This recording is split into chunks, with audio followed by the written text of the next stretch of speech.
VP Sara's impeachment odds just got even slimmer.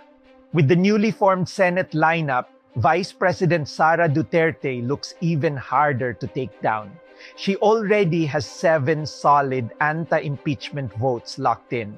And while we're playing it safe by calling 8 senators as swing votes, insiders know that at least 3 of them are highly likely to side with Vice President Sara when the time comes. We're just being conservative with the numbers.